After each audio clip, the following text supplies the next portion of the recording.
In this week's episode, it's Star Wars. Nothing but Star Wars! Yes, Star Wars Night at Disneyland was this past week, and Diggs is here to tell us all about it. But not right now.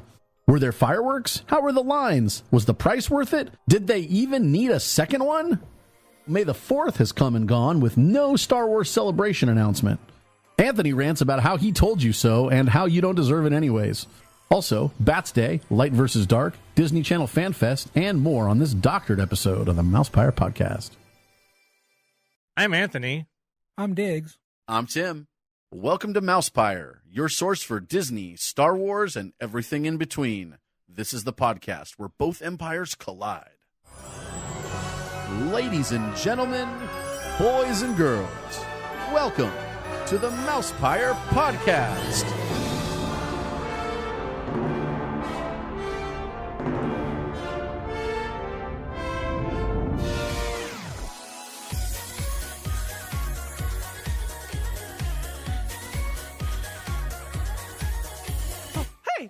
What's going on? Uh-oh. The apprentice leaves.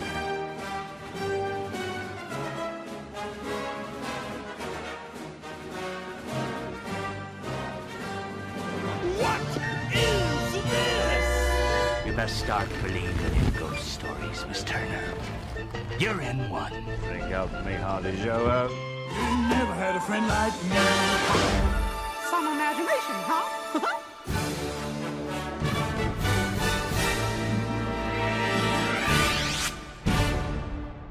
Made you look. The alien buckets are back. Maybe. No, they're not. We don't know. We don't know. No. We're just saying things. Who are you? I'm the snack guy. Oh, okay. Well, we are back over here at Tim's pad, and we got snacks again. And kitties. Yep. The palatial MousePIRE recording studio is still under refurbishment. Palatial? Right. There have been some soft openings, but we will officially reopen next week. Cool. Can't wait to see what you've done with the place. Maybe we got some new recording equipment there. Really? So, yeah, we are back, and better than ever. Exactly. Back and better than ever. And we're going to start with some Star Wars. Nothing but Star Wars. Exactly. So, yeah, Star Wars Night, which is happening right now as we speak. Star Wars Night Part Duh. Well, yeah, but we saw you right before the part not do. Right, yes. And you were ready. I was ready. So what happened? Because that's really, I think, the first, I mean, in linear order, we want to know what happened at the first one. You're linear. Yeah, I am. Well, the first thing that happened is I saw Bubba. Wow. I saw Bubba there. We know Bubba. And, yeah, it was pretty cool to see Bubba again. And he was excited, and he was ready to go and everything. And he already had his lanyard and his wristband, and he was all checked in, ready to go. I, on the other hand, didn't have all that ready to go. And, usually if you're already in the park and you can go ahead and check in somewhere in the park, they have something set up. And usually the past parties that I've been to, they had something set up in Frontierland next to... the cart. Yeah, exactly, by the pin trader place. So anyway, let me just interrupt real quick because, I got a nice platter of oranges, apples, strawberries, and grapes. Because you don't like the cheese we're having. I would rather have this, and I want to thank the Dumbo lady over there for this. Thank you very much. You're welcome. So anyway, when I saw you, I had my corn dog. I had a corn dog I was going to eat, and I was going to walk by that area just to see if they have something set up there, and they didn't. So after I talked to you and ate my corn dog, and I went over to Tomorrowland, and that's where I saw Bubba, and he actually told me that they had a thing set up over at Aladdin's Oasis. I was like, oh, okay. And he said, yeah, the line was kind of long, but it went pretty quick. So that's where I went. I went over there and got my stuff. It wasn't that bad of a wait to, wait in that line.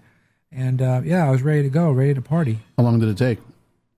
Probably took about 15 minutes, maybe 15. That's not that bad. Yeah, 15, maybe 20. Yeah, it wasn't bad at all. So, yeah, got my stuff, was ready to go. And any reports of it taking a really long time for like other people later? And they didn't get there early? No, I didn't hear anything like that. That's cool. I mean, if they didn't get there early, then they got there, Late. well, besides that, they got there and they had a chicken at the gate, instead of going inside, since I was already there. But yeah, it was pretty cool. What'd they have? Well, we talked about Hyperspace Mountain. So that's back. That's back. Was it a surprise? No, because it was listed in what was going to be there for the party. But it's not just for the party. It's going to continue. Right, but it started for the party, but they actually had a soft opening that day, and because it was closed the whole day, and I saw cast members out in front. But then probably about 6 or 7 o'clock, they opened it for everybody. Everybody was able to go in there, and I think they closed it at 8 o'clock for regular guests, and only let people with the party wristbands to go in. Because I was hanging around that area. They also had a DJ going on over there at Tomorrowland Terrace. Chicka, not fresh because it wasn't you, but now they had a DJ going on over there. It was pretty cool. And then we talked about all the photo ops they had going on, which of course #long line. You said Tomorrowland Terrence? That's like Terrence and Phillip? Yeah, that's what we do. Okay, good. Yeah, we like that guy. So yeah, they had the photo ops, and then they had a. Can I just interject for a second there? Sure. That Tim was paying attention Oh, Of course I was. enough to hear you say Terrence. I know, huh? Now, over in front of It's a Small World, they had a little stage set up, and they had lightsaber masters. Now, basically, it was like a big Jedi training for everybody. So, It was BYOL. yes, if you had your own lightsaber, you can go into. They had a roped off area. If you had your lightsaber, you were able to go into the area, practice some Jedi moves and all that kind of stuff, which is really cool. And the guy who was actually doing it was the creator of Jedi training and the one that's going on right now. He's the creator of it, and he came out and was showing the moves and stuff like that, which was really cool. And then they brought out Daniel Logan, Boba Fett, little Boba Fett. Little Boba Fett. Not so little anymore. Right. And he came out and did some Jedi moves. How old is he? I don't know. I don't know. It was like episode 3, right? 2. Two.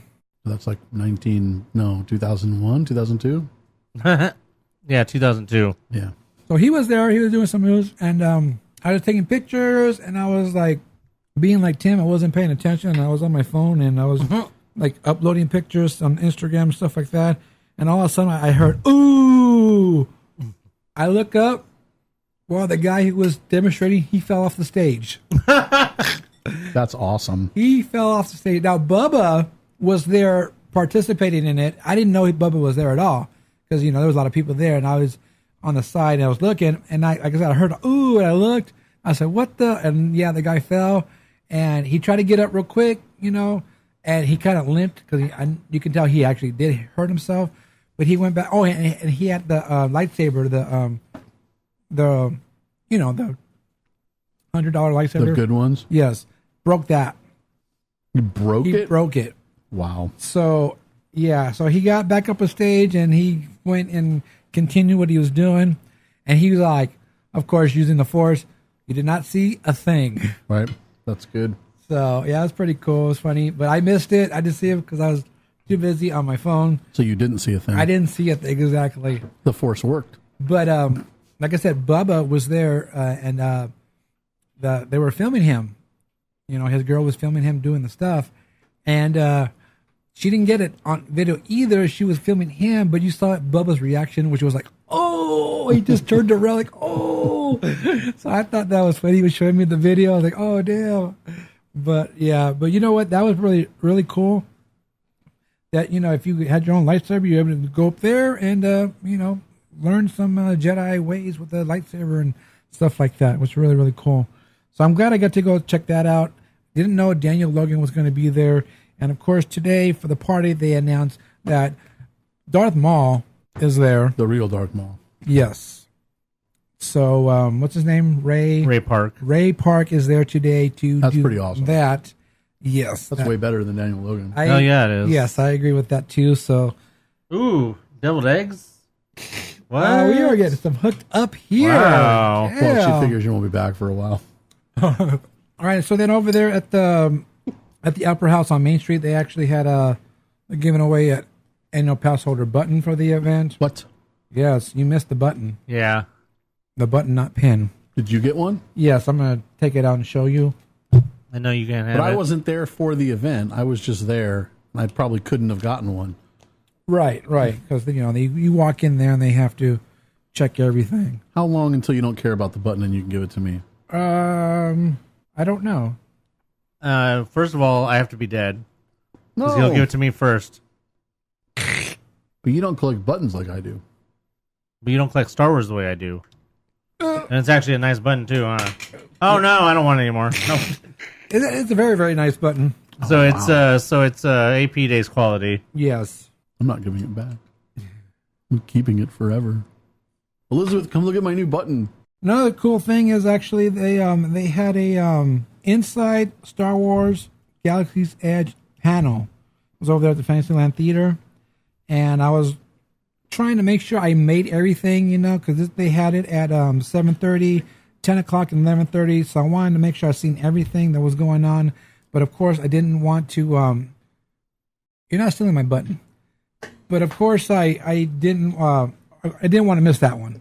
Something very interesting what they did is what you walked up there, and they were like, no cell phones.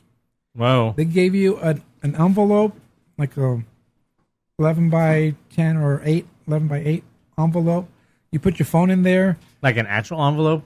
Yeah. It looked like if you're going to mail something. Yeah. Oh, okay, It was interesting. 11 by 8 or whatever. Huh. So they watch you put the phone in. They watch you seal the bag. And I thought you're going to drop it off somewhere and get a ticket, Okay, go ahead. Take it with you. Yes.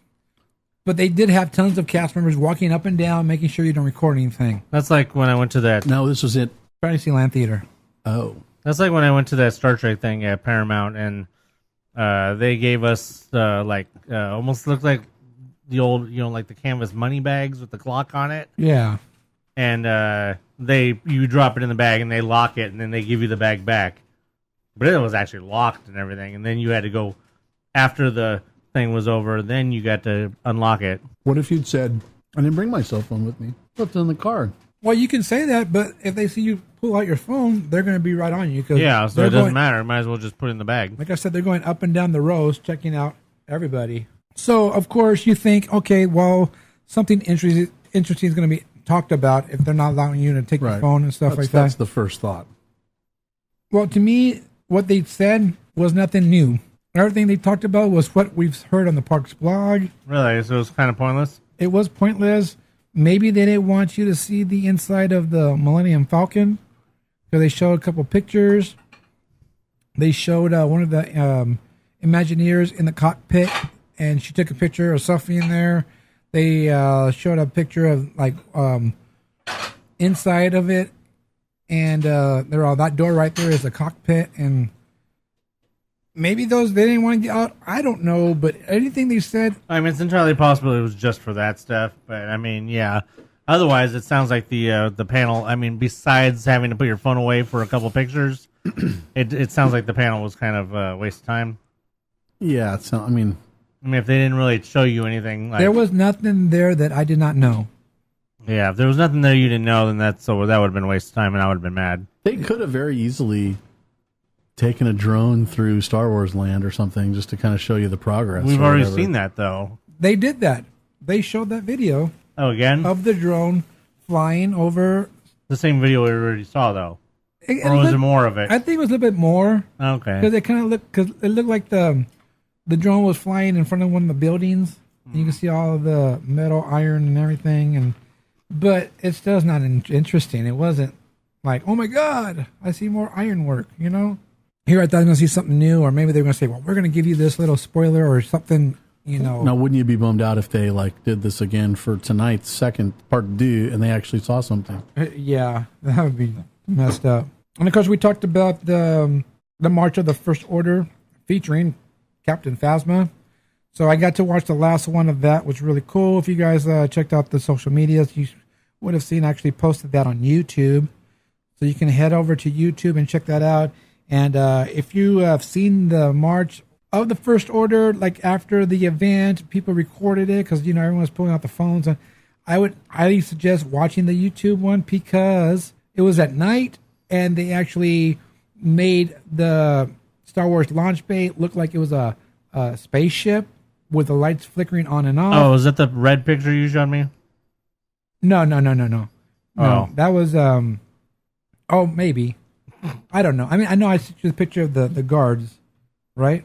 No. Oh, what did I send you? You sent me a picture of the top of launch bay all red. Okay, so yeah, that was it. So it's really cool. You head over to our YouTube channel, check that out. I like how they did that with all the lights going off and on and everything. That was really cool. You know, they started up on the launch bay up there when you used to go up to the, what was it called? The Superhero HQ? Yeah. They start up there, they come down, and they basically walked towards going to like Star Tours, and then they came back, and then they ended up, the First Order ended up in front of the launch bay, and Captain Phasma went up the ramp. They did a little talking, and then she said, come on, and they went back up there, and they were pretty much done. So it's like 10 minutes maybe with going back and forth and everything. I thought that was pretty cool. And we're hearing that that's not going to last that long. We haven't got an official date when that's going to be over with. But there's things going around saying that it's over at the end of the month or this and this and that. But we don't have an official word on that. I got the Honeycomb Hideout.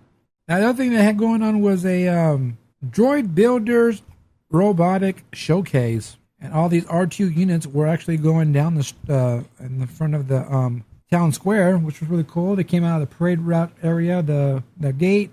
They went around, and then they stopped in front of the fire station, and they just were on display there. People were able to go up there and take pictures with them, things like that. So that was pretty cool to see that. I wasn't expecting anything like that, but I thought that was pretty awesome that they did that.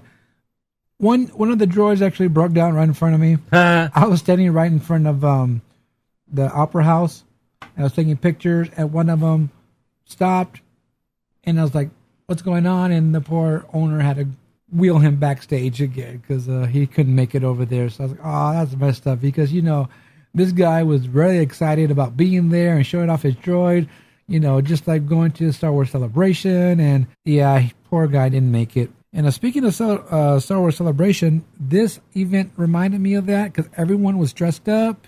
It was like being at Star Wars Celebration. A lot of cool costumes. It was just awesome. It was really, really cool. And they had a Fleet of Fandom parade, basically. Started at It's a Small World. And they had everyone dressed up. They had Vader in front, going down the parade route, and all the stormtroopers. And then you had all the all the ones from Indoor stormtroopers and the ones from Hoth, which was really, really cool. And then they had all the, of course, the X-Wing fighter pilots walking down and things like that. And so that was pretty tight, having seen all those different types of costumes going down the street or going down the parade route. That was pretty tight. I'm glad I saw that. That actually happened right after the panel I went to. I went to the last panel, and then right when I'm walking out of it, it's starting. So I kind of wanted to get some pictures, so I'm kind of like rushing down the street to get to. I went to Alice in Wonderland. I got to that, and I took some pictures. Of course, you know me, I forget things, and I haven't posted them yet, but I'll try to remember to post those up. Do you think tonight's event's going to be any different? No. And of course, the main attraction, entertainment-wise, was Star Wars Celebrate the Night fireworks show. It was different. A different show. What do you mean?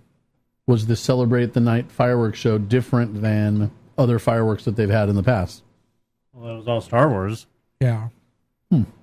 We've never had all Star Wars one here. Do you think the sequence was the same as some other fireworks? Because Did you watch it? No, we weren't there. Told you, we only saw you beforehand. If you follow our YouTube channel, you would know that it's been posted on YouTube, and you can go check it out there. That was awesome. I watched this video. There. I'll watch it there. I'm just wondering, usually they don't create new fireworks shows just for one night. So for them to create something different is a interesting thing. I thought it was cool. I'd like to hear from anybody who's seen the fireworks in Florida, the ones that are currently going on, or the ones that they had at Hollywood Studios. I'd like to hear from anybody if maybe it's similar to that. that maybe they just took that program and adapted it for Disneyland setup or something like that. Or is it the same aerial show as Halloween or Fantasy in the Sky? Or Well, I mean, how long was it? That's a better question. it was good, pretty good length. It was actually better than a 4-minute and 20-second fireworks show. Because it's actually 1 minute longer. It was 5 minutes and 20 seconds around there. Okay. But you know what? When I wasn't expecting anything long. I wasn't expecting it, to be a long show anyway. So I can say for myself, I was satisfied for the length of the show. Of course, if it was longer, it'd be awesome, it'd be great. But I was already going into it. This is not going to be a long show because it'll be too expensive to pull out so much, fireworks and stuff like that. But I thought for the amount of time it was perfect. Just based on the video, it's the best fireworks show Really? at Disneyland that they've had. Then they're gonna. I mean, I don't know if I'm biased because it's all Star Wars, but I mean, just the use of the fireworks and everything was really, really good. The music. Oh, I loved it. I thought it was great, and it had a good view. I mean, imagine what they could do if they actually did a dedicated Star Wars fireworks show with projections and everything else. It's like it makes you wonder that if the Season of the Force hadn't been overlapping with the 60th, would we have gotten a actual fireworks show? I mean, because it almost seems unfair that Season of the Force got wasted during the 60th because then we get Pixar Fest and we get a brand new fireworks show. Right. Season of the Force, we should have really have gotten a brand new fireworks show for Season of the Force. But Agreed. Because it was overlapping with the 60th, we were stuck with the 60th fireworks at the same time. It also almost makes me wonder if this is a brand new Star Wars fireworks show. Was this originally written for Season of the Force? It's entirely possible. And then somebody was like, oh, no, we're still using the 60th during that time. And they were like, oh, well, that's lame. All right, so that pretty much wraps up all the entertainment. I was glad that I actually got to do everything, all the entertainment, watch every single thing that was listed here. So that's a good thing. I did not stand in any lines for photo ops. They did have some cool photo ops. And we talked about that for part duh, they're supposed to have some a different photo op than they had for this party that I went to. And from according to the online description, which all the new stuff supposedly was added for tonight's show, it specifies. I thought it originally said 2 extra photo ops, but now the new description only says 1 extra photo op. But yet the program that I've seen so far for tonight's show only shows the same photo ops as what you had at yours. So who knows? Yeah. All right, so I'm going to talk about the May the 4th merchandise. So they had merchandise over at Star Trader, and it was going to start. They were going to start selling it at 9 o'clock. Now the line for that was crazy. So I was over there right before the event started, and I was at Star Trader, and I noticed that there were like people hovering around Star Trader, right? Just waiting over there, trying to wait for the event to start so they can get in. Creepers. Exactly. So I went in Star Trader just to see what they had at that time, and then I come back, or I was going around. I exited by the Tomorrowland Theater, and there was people, like I said, lined up, waiting to get in, and a cast member comes up to them and said, because they thought they were, number 1 in line. Cast member came up. If you guys are waiting for the event to start, the line is over there, and it's over at the Tomorrowland Theater. They queued everybody up in the theater in the queue line over there. So where were these people queued up? They were right in front of the Star Trader on the Tomorrowland theater side. Oh, by like the Space Mountain exit. Yeah, they were by that door waiting. Dirty. And yeah, so as soon as they turned around and saw the line, they're like, "Oh man," because they thought they were number 1 in the line. But no, you're not. Yeah. So if I had, how were they to know though? That's what you get for assuming. Exactly. So if I had money to go in there and buy stuff, I could have gotten in line, and I would have been fine. I would have known that, you know what, I'm pretty much in the beginning of the line. And they're not going to run out of anything that I want to buy. But I didn't have any money for that, so I didn't even think about getting in line. But by the time... What did they have? I don't even know. To be honest, the only thing I saw that I would have been interested in, because they had some shirts, they had some May the 4th pins, I think they had a hat. The only thing I saw I would have been interested in was that they did have some 35th anniversary Return of the Jedi merchandise, including an Elite Series. You know how Disney Store has the Elite Series figures that are the die-cast ones? Mm-hmm. Well, they had an Elite Series unmasked Vader. You want to see it? I have one. You have one? Mm-hmm. Babe, can you bring that die-cast unmasked Vader from the bag over there? He's asking about the merchandise he already knew about. I didn't know that's the main thing. I didn't know that was the only thing. Well, that was the main thing. That was also, they had a simultaneous special release at Disney Store itself for it. Oh, okay. I don't know where did you get it? The park. Oh, at the park. Okay. On Sunday, I think. Oh, they were still available on Sunday? Yeah. I'm not holding out hope that they'll still have any when I go, but... You can have this one if you really want it. Really? I mean, otherwise, most of the other stuff, the merchandise I saw, I wasn't interested in. I was only really interested in that because it's Vader and because it's 35th anniversary. Oh, okay. Well, I never found out what they had. I was thinking it had to be something good if these people are in line because that line... just those shirts, man. I was pretty unimpressed with everything that I saw of the new merchandise. So, I mean, I laugh at the people who stand in line for that stuff. Well, that line was long for a long time. Especially if they stood in line just to get that Vader figure.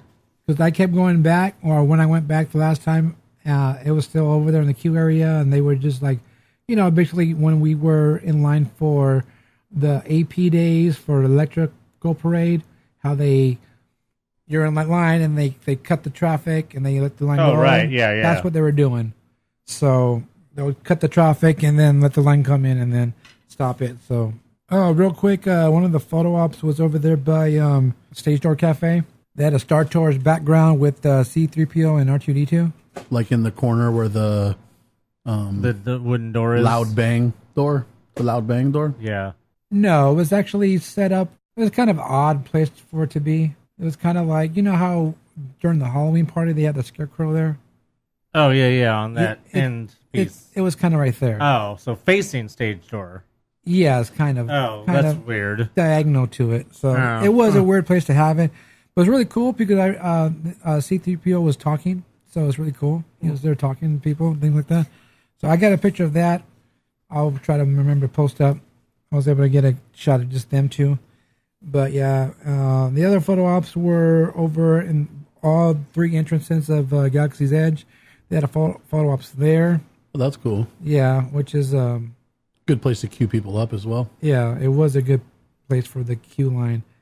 And then they had one right where the 60th one was for, right across from Matterhorn. And I guess there was one in it says Critter Country. Yeah, speeder bike one.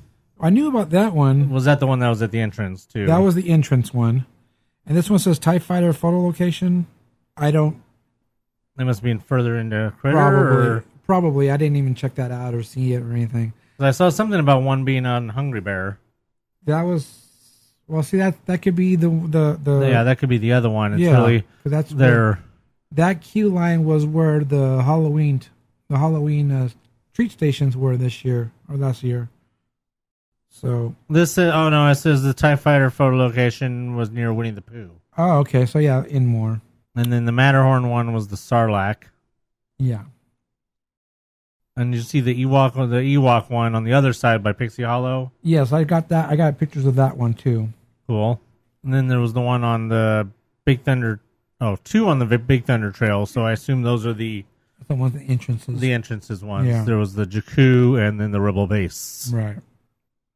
And then the two in Tomorrowland, Hoth, and the Trash Compactor.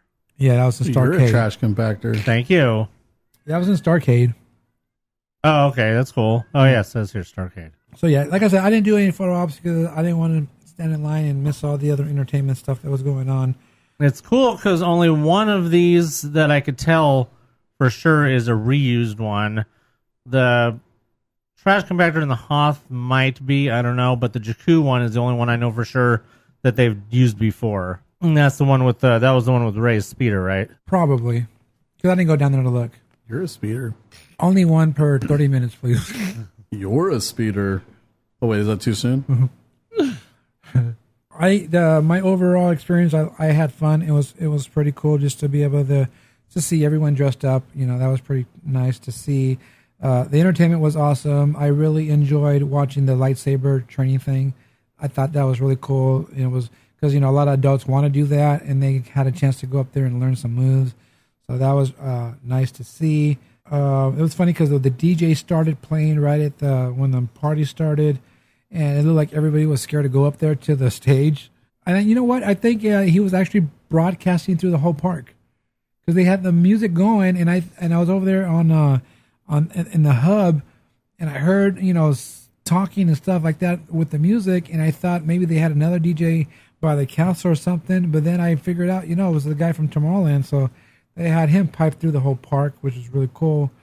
Let's see what else. As far as it being crowded, it really wasn't. I know the wait times for the lines for the rides weren't that long, except for Hyperspace Mountain. The last time I looked, I think it was like 45 minutes to wait for that. I will say that I heard people complaining that the lines were long. For Hyperspace, maybe. Maybe, I don't know what rides, but they were... I know Dumbo was 10 minutes. Oh. Yeah, see? I just have heard a lot of people complaining that they oversold the event. The Star Wars? Yeah. As opposed to tonight, which is probably undersold. Because did it ever sell out? We don't know. We still haven't heard anything about tonight's event selling out. Just to note that anybody who did go to tonight's event on the 9th, we want to hear about it from you guys. Please email us, mousepire@gmail.com. Subject line, Star Wars Night Part 2. Well, you said that this event was similar to the Star Wars Celebration. So has anyone determined with a rumor when that's going to be? Or did your friend say she knew someone? She doesn't know anyone.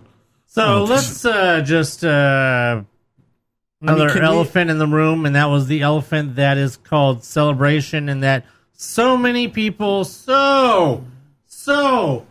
Oh no, I'll get to that in a minute. So many people swore up and down, right, to making pretty little banners that say Star Wars Celebration announcement coming Friday, May the 4th, to, oh, I know a friend, to something. Well, I heard from someone. To some obscure something about Star Wars FanFest, and I know a friend, and I don't even know what any of those things mean because Star Wars Celebration is Star Wars FanFest. But all of you knew nothing. I called it. There'd be no Star Wars Celebration announcement on May the 4th. There was not. I called it. I told you so. And I'm still holding out hope that there will be no Star Wars Celebration so I can laugh at you all. You hope that there's not going to be a Star Wars Celebration so you don't have to spend all the money to go. Well, that too, because you know what? There doesn't really... No, because I still maintain that that Star Wars fans do not deserve Star Wars Celebration because of the way they treated Lucasfilm, Kathleen Kennedy, Rian Johnson, anybody having to do with The Last Jedi. Star Wars fans have been horrible, horrible people, and despite all of the good ones, we do not deserve a Star Wars Celebration because we cannot control the bad ones. Bastards. But being that as it may, whether there's a Star Wars Celebration or not, you're going. Well, we still have a couple more dates to figure out when Star Wars Celebration, if they're going to have one, whether they want to announce it maybe on the day Solo comes out or something stupid like that. There's people. There's no reason to announce it even that soon. I mean, likely it's not going to be till next spring or later. Well, no, because I mean, we got an announcement already for D23, literally from the same people, that D23 is happening end of August of next year. Now, a few things. There's a lot of rumors going around. Oh, Star Wars Celebration is going to be in the fall. Now, let me just explain a few things.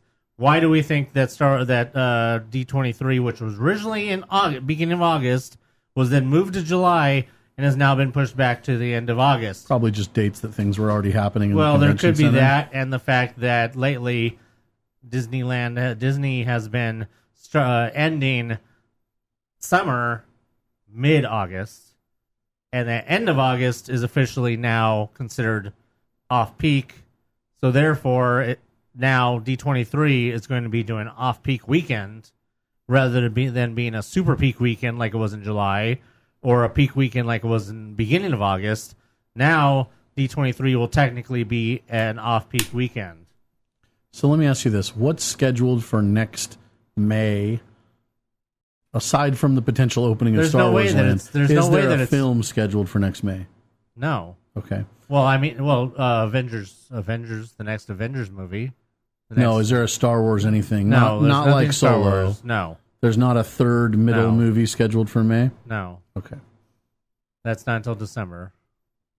So that was my thought was, Well, the thing is if it was going to be in spring, they would have already made the announcement. There's no way that they would wait this long to make an announcement for something that's going to be in spring when they already announced D23 for August, which brings me back to these people that are saying that Celebration is going to be in the fall. First of all, they're not going to hold D23 they're not going to hold Star Wars Celebration during anytime during Halloween. So that discounts end of September to end of October. They're also not going to have it during Christmas. So that discounts mid-November all the way to January. I still think that it's likely, we talked about this before, it's likely that they may have it in the spring to coincide with the pre-opening of Star Wars Land. Yeah, we talked about that a year ago when there was no announcement yet. I don't believe that anymore. They've waited too long. They can't make an announcement now for something that's going to happen in spring. It's not enough time.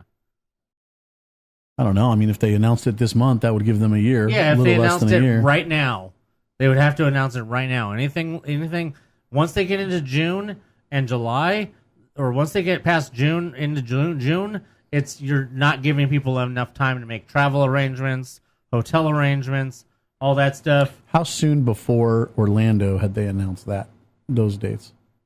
That's the question, I guess, to ask. Well, I'll tell you right now, they announced Star Wars Celebration Anaheim in 2015, 2 years before. Oh, wow. I had already bought my tickets. So is it possible that they're...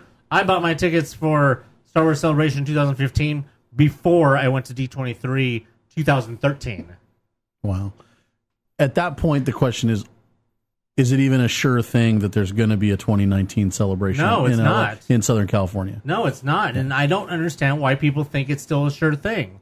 I don't understand why people think that even though we've gone all this time without hearing anything, there was one little tweet or Star Wars Celebration, Twitter and Facebook responded to 2 individual people asking about celebration announcements on May the 4th. And it was interesting that they got the same exact reply on a Facebook post and on a Twitter post, just saying, be patient soon. That's all they said. And then that was at like 6 o'clock in the morning on May the 4th, and then nothing happened. So either somebody's just screwing with somebody, or it was sent out by accident, or they really do mean be patient soon. What's soon? I'm not going to be patient. Well, based on the information I'm getting right now from Anthony, I'm going to go so far as to make the claim that if Star Wars Celebration's happening in Anaheim or anywhere in Southern California in the spring of next year, basically probably the first few weeks of May makes sense because that's kind of dead time at the park. Dead-ish, right? That also may coincide with the opening of Star Wars Land. We don't know yet, Galaxy's Edge. That might be another reason why they're delaying, is because that they want to make sure that their dates aren't going to line up exactly with the opening of the land. But it's not fair to everybody, though. I mean, it's not fair to... There's already people that are getting to the point where, since there was no announcement on May the 4th, there's people already saying, well, I don't know what I'm going to do. I'm already trying to designate time and vacation money for a trip to Star Wars Celebration. If Star Wars Celebration is not going to happen, I'm just going to make a trip to Disneyland for nothing. Well, in which case I'm like, do these people not know that D23 exists? Do they not realize that 100%, if there's no Star Wars Celebration, Star Wars will have a humongous presence at D23 and will basically be Star Wars Celebration within D23. Well, that might be the other thing, is maybe they're trying to... Well, they've added all this area onto the convention center, right? Has anybody looked to see what they've actually, or how much space they've added? That's a good question, Noah. Because depending if they've added a third more space... Actually, I do know what they added. I haven't seen it. Right. But when I was there for D23, there was the, we lined up it hadn't been completed at that time. No, but we lined up right next to what they're building. So that's what I'm saying. I know what they added, but I haven't been in there. I mean, that's the other thing is, with the problems that they've had getting people into these events, does it make sense to try to combine them? I don't know. It doesn't make sense, but it also doesn't make any sense that if you don't hear anything by the end of this month, it doesn't make any sense at all that D20 or that Celebration will be in the spring, which is the only time it makes sense to have it. I agree. And that there's absolutely no reason for them to move it to fall, nor do I think that they would move it to fall just because of logistics with Disneyland itself and the fact that they're trying to get less people to come during the holidays, not more people to come to the holidays, which is why I also think that they moved D23 itself to the end of August. So it's usually in August. They only moved it for the 1 year to July, right? Right. Usually for like 3 straight, or I don't know if the very first 13, 15, 17 or whatever. Yeah. Well, 13 and 15 for sure were in were the second week in August, and then the last one was in July, the week before Comic-Con. So now they moved to the end of August, which makes more sense because it's in like I said, a non-peak time. Something that we're not considering is that to get all of these vendors, which is a big part of their income for the events, having them a week or 2 weeks apart from Comic-Con opens up them to have way more vendors. So somebody that's going to set up at Comic-Con, but they live in like Wichita, right? They're going to come out and put all their crap out at Comic-Con. If they can also set up at D23 a week prior or later and get, save a portion of whatever they've got, that makes it better for Disney to book more vendors. That's just something to consider that maybe we weren't. Yeah, I mean, too, but it also brings up a point that with D23, they have to deal with a lot more vendors and a lot more people.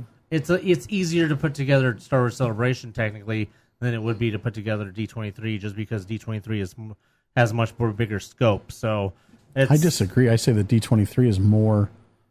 exists inside D23 exists more vendors that are Disney based.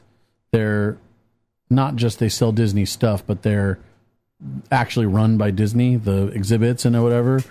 At Star Wars Celebration, it's individual vendors trying to hawk their crap. It's toy vendors and art vendors and lightsaber vendors and so on. These are things we have to consider. Yeah, just to wrap it up real quick, I just wanted to throw out my "I told you so." And just you did that. The further along we get, the more unlikely it is that we're going to get Celebration. I already think it's pretty likely we're not, but fine if I get proved wrong. But whatever.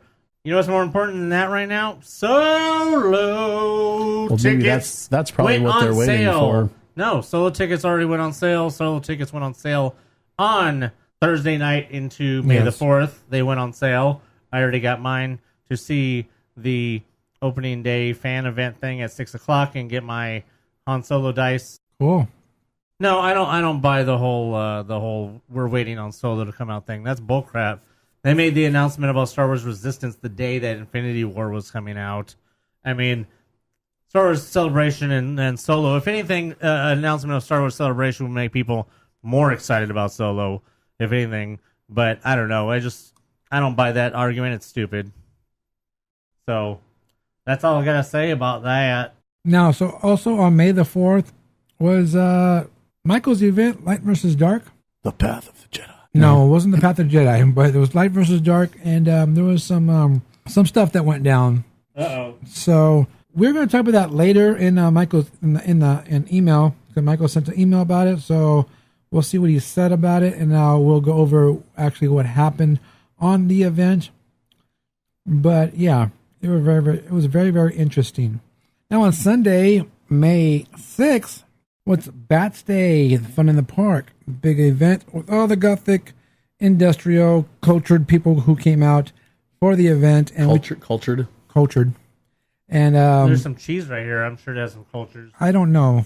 Now, we talked about how this was going to be the last event because of Noah's explanation of the tax and I forgot all about that stuff, what it was, but basically the new tax plan or whatever it was. Yes. So anyway, it's supposed to make it hard for small businesses harder to exist, etc. Thank you, because I forgot what it was about.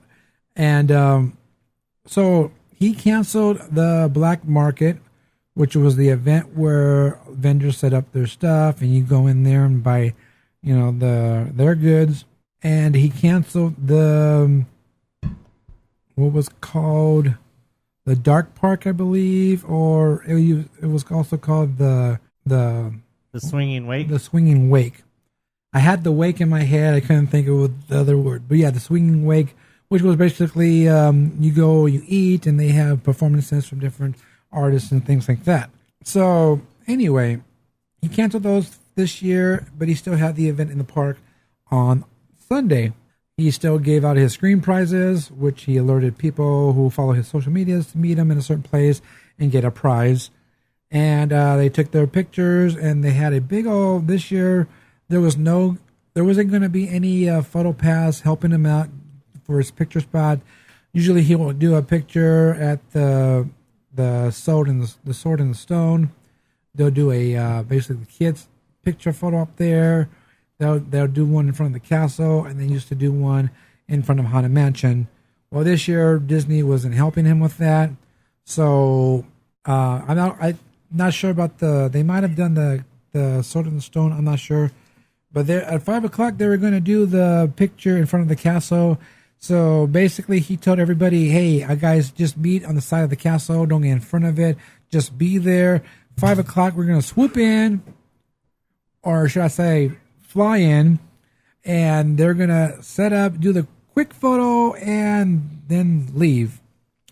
Well, I was there right before 5:00. Everybody was gathering around, and I noticed that PhotoPass brought out a ladder, which was a surprise to me. Then I see Noah come up and say, "Oh, they're bringing out a ladder. They're going to take this photo from me." So he goes up and starts talking to the PhotoPass people, and he says, "Oh, I don't know if you've seen my plan, but this is how I'm going to do it." Basically told him what he was doing. They said, "Yeah, we're going to go ahead and take the photo," and blah, blah, blah, blah. So they ended up setting up the ladder right across from the castle, right where you go up to the partner statue. So right there is where they set up the ladder. 5:00, they got everyone together. There was a bunch of bats around because it was the biggest photo I've ever seen of Bats Day. It's the biggest photo I've ever seen of any group in front of the castle. Yes, I agree with that. It pretty much took all the space. Yes, they did. All they could have done more is to layer people deeper in front. You're right. And they even PhotoPass was trying to get the people to scoot in more because he couldn't get the whole group in the photo shot. So I was amazed. I was like, wow, this is crazy. They did it real quick. They took some pictures and they went as fast as they could. And then, of course, we had people who weren't part of the group and who got stuck in the crowd because, now they're trying to get through us. I didn't get in the picture. I was, taking pictures myself. So now they're trying to scoot in with us and try to get through the other side. But it was kind of hard because I don't know you. Everyone's trying to take pictures. But I don't like you. But it was pretty cool. They went in real quick. They took the shots, and then they dispersed. So it was a good event. At, I believe, 8:30 was the takeover at Haunted Mansion. And the wait time for Haunted Mansion at that time was, I believe, 20-minute wait, 10 to 20. By the time they went in, they went up to 40 because I was keeping an eye on that because I wanted to see what the wait time was going to go to. And right there in the middle, where the fountain is, usually that's where they queue the line for Bats Day. But since they weren't helping this year, doing anything, it was full of strollers. That's where they parked the strollers. Oh, yay, our favorite. Yeah, so all the strollers were there. I went up there to the fountain area just to kick back and wait. And then I see cast members rushing in, pulling the strollers out because they're going to make a queue for this. And, they took all the strollers out, told everybody to line up over there in the fountain area. And then they actually went and roped off the area where they usually buy the Fast Pass to make a queue. And 8:30, they let people in because that's when we're going to take over the ride anyway. So they went and made the queue, which I was, surprised that they did that anyway. But yeah, no photo, just went in there. So yeah, it was really interesting. And we did say this was the last event. And a lot of people actually, and I did read this, and it said that we will continue to do meetups in the park. Remember I said that? And he said, yeah, a lot of you guys didn't read. We are not doing the outside events, the wake, the marketplaces, blah, blah, blah, blah. We are still doing the meetup in the park. So next year's event will be on Cinco de Mayo. That's when the next batch day will be in the park on that Sunday, May 5th. So you can look forward to seeing more. Now, this year, Saturday, May 5th, we were there, and it wasn't that busy. But I do have to say, I think that's poor planning on their part to choose a day that's traditionally heavy. I mean, they could push it out 1 week, and there wouldn't be nearly as many people in the park. Oh, well, this Sunday was on May 6th. So. It was really weird, too, that because with Bats Day being on Sunday, and, of course, we've been talking for a while now about how the parking has been getting full every single Sunday. Well, it actually did not this last Sunday, despite Bats Day, despite it being Sunday. The parking did not get full, but you know what day the parking that Mickey and Friends did get full and was shut down was on Friday, May the 4th. But it was just Mickey and Friends, and it was only for a couple hours. So it was actually very surprising that this last weekend that there was no parking shutdowns that extended to Toy Story, and nobody had to park at the convention center. Right. We wants the red head. Hey, so despite all the people's complaining and everything, and of course we've made it plenty clear on this podcast that if you have a complaint about the whole change to the redhead in Pirates of the Caribbean, well, suck it, because we don't care. And get over it, because, well, that's how things go. Things get changed. Well, to exacerbate or to not exacerbate things... We don't need to know what you do. Oh, I'm sorry.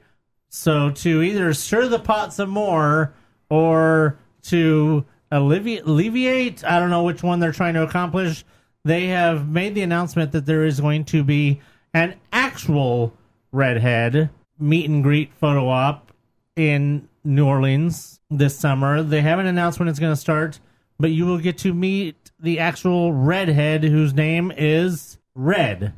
Oh. With 2 Ds. R-E-D-D. So what you're saying is she's a double D? I would, yeah. I wanted to make that joke, but it's not appropriate, so. I did it anyway. I don't know if she's related to Red Fox or not, but I think it's interesting. It's kind of cool. Are they doing this in Florida, or is this something that's gonna, or Florida, I mean, because Florida already, their Pirates has already been reopened, or is this, I don't remember if did the announcement say if it was for both parks, or? I don't remember. Now I don't remember. Yeah, so apparently it's just coming to Disneyland. There's actually comments in the comments section about how Disney World also wants the redhead, but, well, I guess that sucks for them, because apparently we're only going to be getting the redhead sometime this summer, as I said. We'll let you guys know. Apparently she knows Jack Sparrow. Ah. Well, good for her. Apparently pirates call her R for short. I don't make the jokes, folks. I just read them. She probably slapped Jack a couple of times, too. Well, according to this, Sparrow, Jack owes her a new ship. Of course, he does. Oh, real quick, getting back to Solo, I just wanted to say real quick, and this one's especially for Dan, that AMC did announce today that they will be doing 2 of their IMAX Sundays for Solo. Only 2 this time, apparently. That will be on May 27th and June 3rd, and there will be a different poster for each of those. They already showed the 2 posters. They're very similar looking. I will include that probably in the episode photo so you could take a look at that, Dan, and decide if you want to go, since I know you were all over those IMAX posters. Also, real quick, don't forget that DuckTales is back. Woo! Yeah. And that this Saturday's episode will be including the appearance of Gizmo's duck, which means Lin-Manuel Miranda, making his first appearance on DuckTales. Which Anthony thinks he just did as like a I was in the neighborhood kind of a situation, right? Most likely. I was recording the singing parts for Mary Poppins Returns, and yeah, I swear that he was probably just door. there doing ADR for Mary Poppins or something, and they were like, hey, come on in. I mean, I would hope that they would bring him back at some point. I mean, Gizmo Duck was a recurring character on DuckTales, so it was actually very cool. The new episode came out, the first episode of, not the new season, but the continuation of the season was this last Friday, and actually had Michael Chiklis was a guest voice. Oh. Chickless? I used to work with him. You're Chickless. No, but I like Chicle. I like Cheekies. Actually, I don't like Chicle. I don't even like gum. I just had it sounded funny.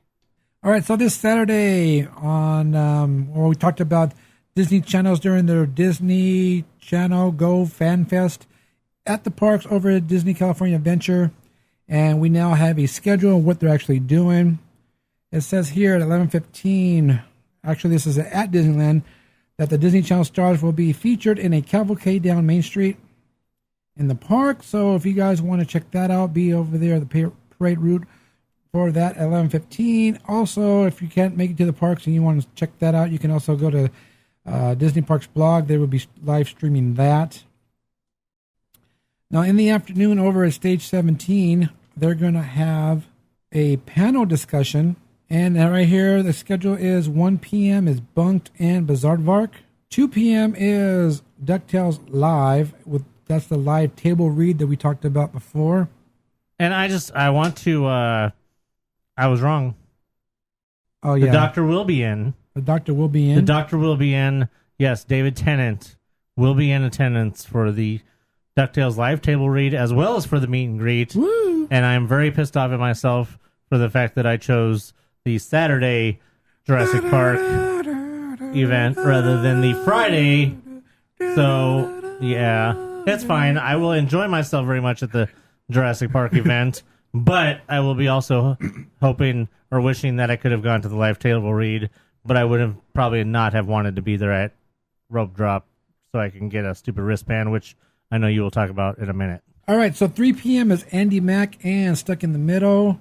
4 o'clock is Raven's Home. And at 5 o'clock, it says Disney Channel original movies, Zombies, and Freaky Friday. So, yeah, you'll be able to see the cast of that at this panel discussion at Stage 17. And it says you can also see some of your favorite stars outside Stage 12. And it says, be sure to bring your camera-ready smiles. All right, at 1 p.m., you have Andy Mack with, of course, the cast. You also have Stuck in the Middle cast. Also at 1. 2 o'clock is Bunk and Bizaardvark. 3 o'clock is Raven's Home. And 4 p.m. is DuckTales. And like Anthony said, the Doctor will be there for that. All right, so here's the fine print. Schedule, events, and talent subject to change or cancellation. Space is limited for the panel discussions. So on the panel discussion is going to be first come, first serve. You line up or whatever. Now, if you want to do the meet and greet, you will have to have a wristband for that. You will only be able to get one wristband for one meet and greet experience. You won't be able to go to all 4 of them or 5 of them, whatever it is. They will be handing out wristbands starting at park opening in front of Stage 12. So, if you want to go do the meet and greet, you only get to pick one meet and greet, either 1 o'clock, 2 o'clock, 3, or 4. Which one's the DuckTales? 4 o'clock. 4 o'clock. Oh, okay. And which is the one that's the one I want to go to. That's the one that most everybody's going to want to go to. And there's going to be a lot of people that are going to want to go to it just for David Tennant. They're not even going to care about DuckTales, probably. They're going to be all these Doctor Who fans. So I'm already predicting right now that opening at DCA that day on Saturday is going to be very similar to the opening day of Frozen show or the opening day of Guardians with how that Fast Pass line was. I predict that the line for the wristbands is going to get stupid. It's going to be down Buena Vista Street, and it's going to be 90% of it is going to be the people trying to get into the DuckTales meet and greet. Yeah, I don't understand why they're trying to depend on first come first serve for the line for the panels, because then I mean, how are they going to figure for people that want to get into the other panels as opposed to the people that want to get into specifically to the DuckTales panel, which is going to be, once again, most of the people are going to want to go to the DuckTales panel. Well, specifically because it's a live table read, and the others, who knows what they're just going to talk about. Probably just talk. So, I mean, there's a huge It might be difference. useless information like the Star Wars Galaxy's Edge one. Right. So, I mean, the thing is that basically the point is that, the DuckTales one is going to be huge, and then they obviously have no plan. In a sense, I don't really want to even be there because it's going to end up being one huge cluster. Well, I plan to be there when it opens. I don't know how I'm going to work that out, but I plan to do that. But I'm also thinking it's going to be just like that. And if it gets to the point where it's just too much of a cluster and I don't want to be there, I'm probably going to just leave, not the park, but that area. And I'll head over to somewhere else. I mean, if you were trying to, I don't know what your idea was. I'm guessing that if you don't get into the DuckTales, that obviously, or I don't know if Andy Mack was your first choice as far as doing a meet and greet, that if you can't get into the DuckTales, then you may have a pretty good chance of getting into the Andy Mack meet and greet and even probably the Andy Mack panel. Well, here's the question. Are they going to... It's just the DuckTales is going to be impossible. Both the wristbands I agree. And how many are they giving out? They don't say. They don't say it. What's the location they do it in? It's in front of stage 12. But But are they doing it in the Hyperion? Okay, I just said in front of stage 12, you can go meet the characters or the actors. No, I meant the DuckTales live read. That's in stage that's 17. in 17. Oh, okay. You know how many- That means they have room for about 500 people, Right. realistically, seated. If Yeah. that, 300 maybe? I would say more of 300. That's the problem is that you're going to have all these people that are going to want to get in line for the DuckTales live read. And then obviously there's no way that they're not going to clear the rooms in between. Otherwise, if they don't clear the rooms, then you got a whole problem with that there. And that creates a whole another issue with people and craziness. Well, and then, that was my question, though. Are they going to have where you have to fill all the previous events before they start handing out the DuckTales wristbands? Or when you go up first in it's line, going to you be get your to choose? choice. You get to choose. All right, hold on. I Until don't, they're gone, because he already said that's what he said. all right, the wristbands are for the meet and greets, Okay, not the other thing.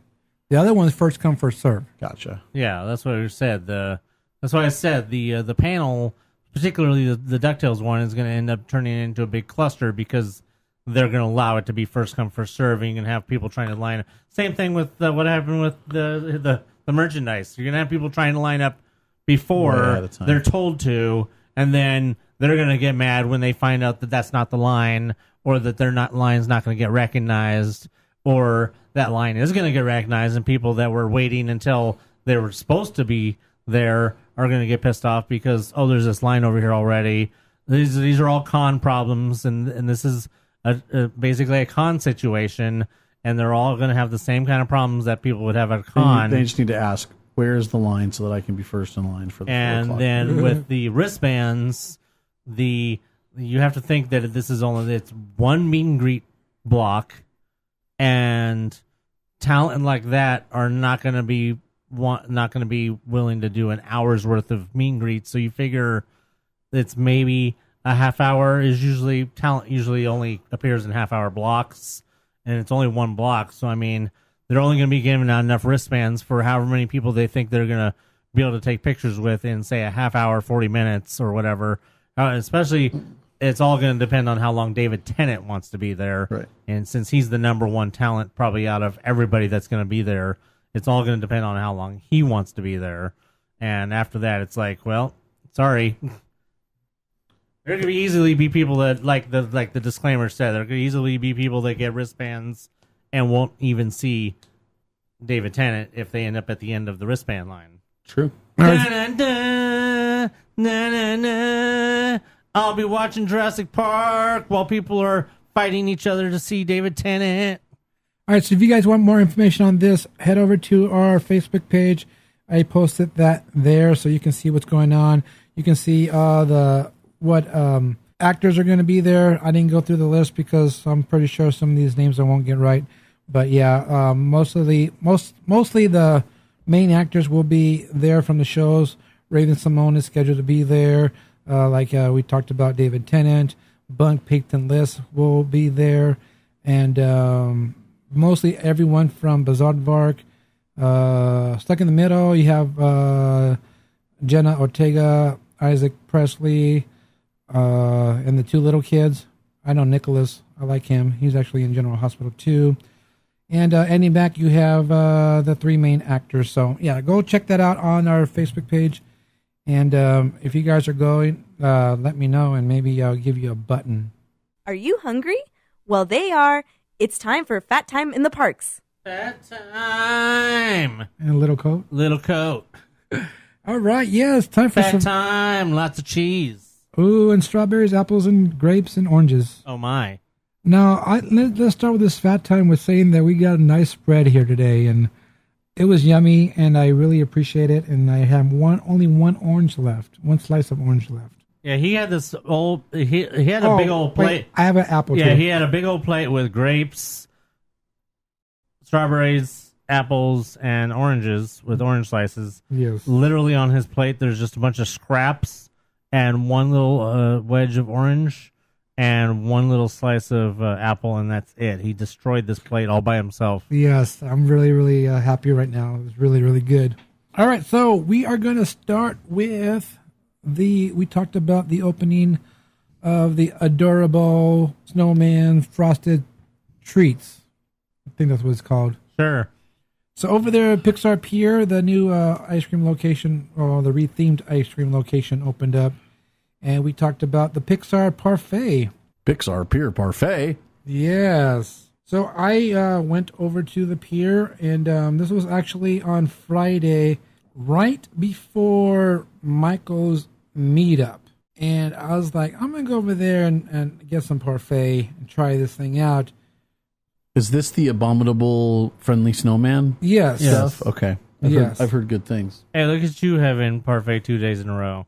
So I went over there, and there was a line for it to go over there or to get some ice cream. And I was like, I'm going to wait at it. I don't care, whatever.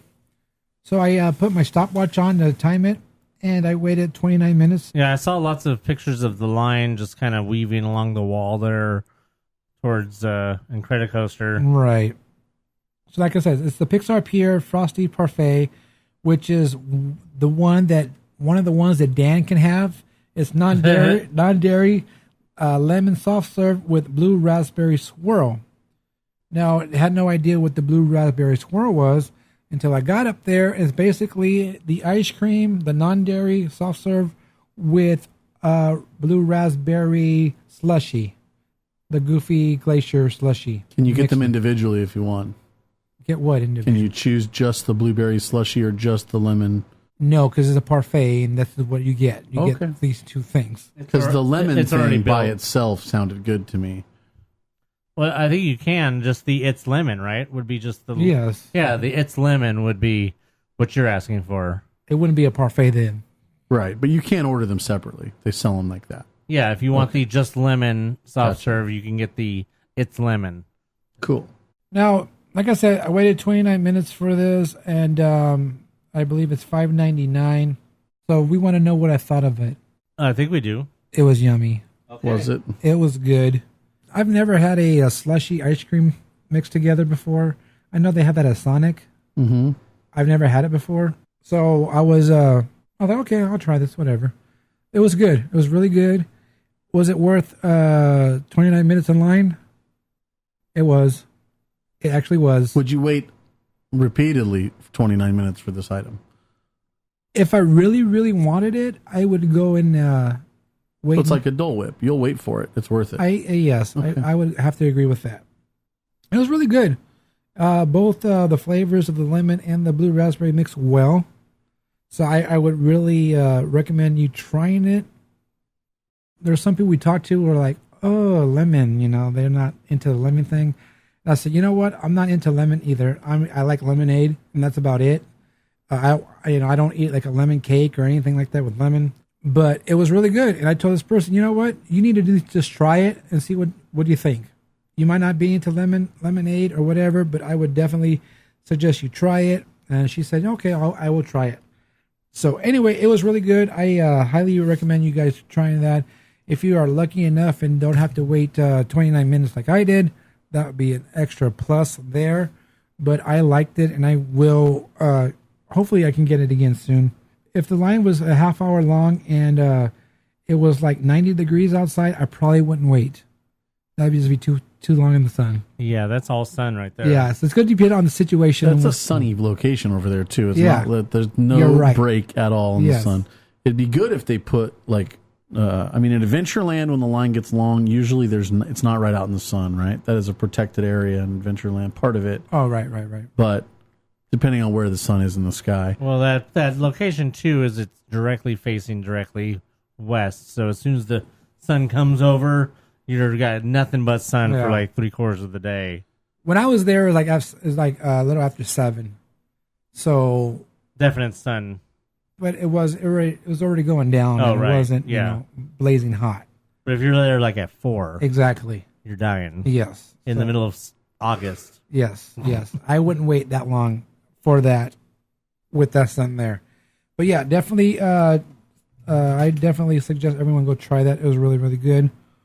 Now, the next thing on my fat time list is strawberry shortcake bundt cake. I like bunt. I'm all about the bunt. Now, that's over there at Jolly Holiday. And I tried that. I tried that actually on Sunday. And it was good. It was okay. I think it needed a little bit more of a strawberry, the glaze, like you usually get on a strawberry shortcake. It was missing that. It had Is there enough cream? I think the cream was, Sufficient? yeah. But yeah, you got to have the cream and the glaze in order to have a good strawberry shortcake. Now it had a strawberry on top, and there was a little bit of glaze, but But not much. right. And it had some I guess it was like frosting or something on there, and then it had like some white chocolate shavings that were actually like pink color. It was good. It was not bad. I would really like a little bit more glaze on it. And then actually when you bite into it or you open it up, you cut it up, there's another strawberry actually in the middle with more cream in the middle. So that was pretty cool. Little surprise in the middle. So Whoa. it was good. Would I get it again is the question. If I wanted something sweet, even though I'm not supposed to have anything sweet, but if I wanted something sweet and it was there, I would be like, oh yeah, I'll get this again. It's not on my list to go back and get it again. Like when they had the strawberry shortcake at Plaza Inn, now that was the bomb, and that's something I went, oh, let's go get it. Let's go get it. This is not that type of food for me. But like I said, it's over there at the Jolly Holiday, and I believe it's $5.19 for that. I will say that, not to change the subject, but Elizabeth and I tried the Pixar Pure Cake from Plaza Inn. I still want to try that. The one I was talking about last week that Sarah and Richard said had no flavors on the individual layers. Yeah. That might be a taste buds thing. I don't know, because we tried it and it wasn't super pronounced, but the top layer and the bottom layer were significantly different. There's 3 layers. It was, but the middle was similar to the top and the bottom. The middle is the blue layer, right? Yeah. It's just the middle was just supposed to be a blue vanilla. Okay, so the vanilla and the lemon were similar, and then the red raspberry and the vanilla were not too far apart. No, the red was supposed to be red velvet. Oh, okay. So whatever the red velvet was not too far from the vanilla, and the lemon wasn't too far from the vanilla either. Well, then that sounds all the same to me. Now you just described that. But there was a definite difference between the lemon and the bottom layer, the red velvet or raspberry or whatever it was. The raspberry was the in between. Oh, I thought you said vanilla was in between. No, I said the Blue vanilla. I said blue vanilla was the middle layer. It was 3 layers, not 2. 3. It's actually a blue or vanilla cake with blue food coloring. No, because there was a flavor of the in between, some lemon-ish on the top, and there was a flavor on the bottom of either. the yellow layer was supposed to be lemon. The blue layer was supposed to be blue vanilla, and then the bottom was supposed to be red velvet. But they're in between. You know how the layers in between. There's a cream. There's a frosting. Was supposed to be the blue. Was supposed to be the raspberry. Oh, okay. They all tasted a little bit different, but there were some parts that were similar too. I tried to cut a piece off with all three and then eat those three individually to see if I got a good flavor better or if I ate them all together, if it was better. But we tried it. It wasn't as bad as Sarah and Richard's review, but everybody's different. Everyone has different taste buds. So I'd say it's worth trying, especially for the price. If you want a snack or something, go over there. There's no line to go into the Plaza Inn at a given time of the day. All right, so next on my list, it was for the Star Wars Nite, and Dark by Chocolate made a comeback. And Death by Chocolates. I was really happy to see that Darth was back. And then he was also back for May the 4th. Maybe he was there the 5th. I don't know. But on the 6th, he wasn't there at all. So I guess it was just for the party. I'm really disappointed that he is not back for the rest of this time. Yeah, me too. Because Darth by Chocolate is the best parfait they have there. So I got that, and I was happy that I got to get it again. And it was still good as it was before. Now, a new item that's been announced over at the Golden Horseshoe is a loaded potato skins thing. Thingamajig. Yeah. So you can get some loaded potato skins over there. They look pretty good, but Disney 366 complained that it was more of an appetizer than a meal. And I replied to him saying, aren't potato skins an appetizer anyway? So, yeah, you guys want to try that, head over to Golden Horseshoe. All right, so the last thing on my list is the Dragon Corn Dog. What's it called? It was called the Golden Dragon Corn Dog at the Blue Ribbon Corn Dog, a little kiosk over in downtown Disney. Now, we talked about how we went over there when they first opened and they didn't know what the hell they were doing, how to make a corn dog or anything like that. Now, I posted a video review on YouTube, if you guys want to go check that out. And big thanks to Tim the Tech who put the video together for me. Like I said, they have this Golden Dragon Corn Dog. It's panko encrusted beef corn dog served with a side of sriracha aioli and sweet Thai chili. So I went over there and I didn't want the sweet Thai chili and all that, I just wanted the corn dog. So I asked the guy, can I get the corn dog just the way with the panko and that's it? He said, yeah. Because I told him I didn't want all that. He said, yeah, sure. I thought that stuff was on the side anyways, right? Well, I know, but it was like, for me, why waste it? Oh, right, to give it to you, yeah. Yes. Right, I understand. Yes. I mean, it's on the side, and it's in little containers anyway, so. But I'm like. Yeah, it's like a Jack in the Box when I order egg rolls. They're always trying to give me sweet and sour sauce, and I'm like, I don't want sweet and sour sauce, I want damn house dressing. Okay? Get it through your heads. So I was just trying to save him, because I would have threw it away anyway. And he said, yeah, you can get it like that. I said, okay, cool. So I ordered that. I got a water with it. And Jose was with me, and he ordered the same thing. Or actually, he ordered the Golden Dragon. So then, we're waiting because they warn you, these are made fresh, and it's going to be, a couple minutes. Fine. No problem. So if you watch the video, you will see them making the corn dog and everything. So then they hand me the corn dog, and I just took it. So, okay, thank you. And there was a guy in the way. I was trying to get napkins and some ketchup, and there was a guy, one of the workers, putting stuff away, and he was kind of in my way, so I really wasn't paying attention to what I got. So then Jose got his corn dog, and we're walking away, and they had a nice presentation. You had the corn dog on there, you had the things on the side, a little mandarin orange, I believe, and then I'm like, wait a minute, I didn't get that corn dog. I got a regular corn dog. I did not get the panko encrusted corn dog. Like I said, I didn't pay attention when I got it. And then I'm like, wait a minute. Mine doesn't look like yours. So I was really, I wasn't happy with that. At that point, how can you prove it? Prove what? If you already ate the whole thing, you can't really prove that. No, I didn't eat nothing yet. Oh. If you watch the video, you'll see me. I haven't ate it yet. And I'll show you what I got. So anyway, Jose actually, he let me have a bite of his. So I cut off a piece and I tried it. I thought it was really good. Oh, so you didn't take it back?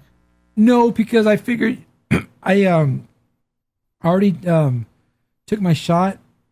I needed to eat, and by the time I take it back and wait another 5, 6, 7 minutes, I'll probably have some sugar drop. So I'm like, you know what? Next time I'm just going to order the Golden Dragon corn dog and make sure I get it. But the panko encrusted corn dog was really good. I've never had anything like that before, and I compared it to having the onion rings at Jack in the Box, because those are panko battered onion rings. So it was really good. I liked it a lot. It's $10 for that corn dog, and like I said, it comes with everything, all the sriracha aioli and the sweet Thai chili, and a little mandarin orange. And then the regular corn dog that I got is $8, which is cheaper than Disneyland and bigger. So if you guys want a corn dog and you want to save money, I would go over there instead of going to Disneyland and get a corn dog. They also have the same thing. They'll give you chips with them, chips or apples with that corn dog. So yeah, I highly recommend you guys trying that out. And they're actually making their corn dogs right now. Now they made them really good. The guy knew what he was doing. You know, I made in the video, they shows the guy dipping the batter and making the corn dog, and then they know what they're doing now. Well, at least that guy knew what he was doing. I can't guarantee any other employee who's going to be making your corn dog, if it's not him, going to do a good job. But I don't see any waste over there from corn dogs or anything. But yeah, go check out Blue Ribbon Corn Dogs in downtown Disney, right catty corner, I guess, to the Lego store. On the right side of the pin trader over there. So, yeah, it's really, really good. All right, so next... I'm asleep. Yeah, Tim's sleeping, dreaming about corn dogs. It's true. All right, so, hey, guess what? What? Oh, Sully's back. Sully's back. Yeah. Woo! Sully's back. Sully's Popcorn Bucket is back as of, what day was that? Friday? I think it was Friday. Yeah. No, Saturday. No, it was Friday, because I didn't go there to park on Saturday.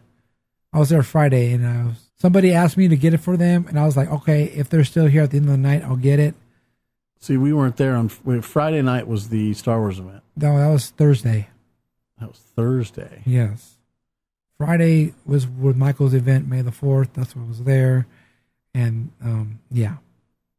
So it was back on Friday. Okay, so we saw you Thursday. Yes. They came back Friday. Yes. We didn't hear about it till Saturday, and that's when we went. Okay. So, yeah, I believe they're still available now. I haven't heard anything. They're gone or anything. If you guys haven't got it yet, hurry up and get to the parks. I don't know how long it's going to last. May only last till Friday or Saturday. You never know. So, yeah, go check that out if you guys want the Sully Popcorn Bucket. And as far as the Alien Bucket, I don't even think they're coming back. That's really the question. But there's no reason for them to come back if it ends on May 24th. Who knows? Yeah, so... Disney making dollars before making any sense. Anyway, yeah. Get your Sully Popcorn Bucket if you want one of those. It's time for the mail. Yes, it is. And we talked about Michael's Light versus Dark event that happened on that Friday. And here is his email. He says, Michael the Busted Mail Guy here. What a weekend. You're busted. Oh, before I go on with this, I want to also say that the strawberry shortcake bun cake was bought by Michael. He bought that for me. So Dirty. And like I said, it was $5.19. So more than $3. So Michael, thank you for that. It was really good. I appreciate that. Dirty. All right. He said, what a fun weekend. Fun with so many friends and Star Wars fans to end up getting shut down by the mouse. And he says, Diggs will explain. All right. So this is what happened. He had his meetups, in the afternoon, took pictures in front of Path of the Jedi. And the last meetup was in front of Path of the Jedi at 8 o'clock, right before 8, and go there, meet up. And then he does the Parade of Lightsabers, which he does at every event. Now, like I said, I was over getting my fat time on with that Pixar Pier Parfait, which was about 7 o'clock. And then I'm like, okay, we need to hurry up and get over back to the park on the other side. So we're walking over, and usually the parade was going to start at 8 o'clock. And it was already past 8 when we got back into Disneyland. So I figured, you know what, we'll go ahead and meet up. I'll just chill right there by the partner statue, because that's where the parade route was going to go through. So we're just like kind of waiting there, and nothing's going on. And I'm like, whoa, did he already leave? Did he leave early? So I said, all right. I'm like, you know what, let's just go over to the end of the parade route which was going to be at the middle entrance of Galaxy's Edge. That's where they were going to meet and do the lightsaber battle. So we went over there, and there was a couple other people waiting for them to get back or to show up, and nothing. And we're waiting, and then Michael texted me saying something about he's waiting for security lead to come, some drama. I'm like, okay, I have no idea what's going on. Well, what happened was they had so many people over there with their lightsabers turned on in front of the Path of the Jedi. The security came over, and Michael said what happened was he had everyone who was there for the meetup and to do the parade, but there was also, since it was May the 4th, you had other guests with lightsabers. And when they saw these people with lightsabers turned on, they turned on theirs, and they were just kind of hanging out over there, which made a big crowd. Security came over and basically said, you know what, you guys, they didn't want it. They said, you guys can't do a parade of lightsabers. You can't do this, blah, blah, blah, blah. You had some female guard, talking to Michael. And, of course, the first thing they do, oh, let me see your pass. He says, no, you don't need to see my pass. And basically, he asked for a lead to come. They said a lead's on his way, and the security is just still being, oh, I need to see your pass, blah, blah, blah, blah. And I guess Michael's girlfriend says, a lead's coming, Michael. You don't need to talk to her anymore. You don't need to say one word to her anymore. The lead's coming. I don't know. I wasn't there to see all this going on. So basically, the person who came over was security, what is called Park 1. Have you heard of that term before? Yeah. So Park 1 is in charge of the park on the night, during that night, security. And so it was a female. She came over, talked to Michael. Michael said, this is what we're doing, whatever. And I guess when all the security was coming over, people were all, let us march, let us march. I missed all this excitement. I was like, oh, man. And this is what's going on. So basically, security was dirty because one of the security guards said that they were being unruly, that they were doing this and doing that, and they were doing giveaways, which was not true because there was no giveaways going on. So security was lying about stuff, telling the lead this is what's happening, which none of that happened. Michael says, we just go, we do a parade of lightsabers. I figure we'll end up over there since there's no one over there and we wouldn't get in anyone's way. I don't know. Then later on, I found out that because Michael has this other guy who helps him out with the events, and that he actually took the people and they did the parade anyway. While Michael was over at the popcorn cart in Tomorrowland, these people were over there by Path of the Jedi. So that other guy took the group and they marched from Path of the Jedi. They went around Matterhorn, went through Fantasyland, and they went to the very first entrance of Galaxy's Edge on the way. So that's why I didn't see them, because they were over there. They didn't go to the middle where they were supposed to.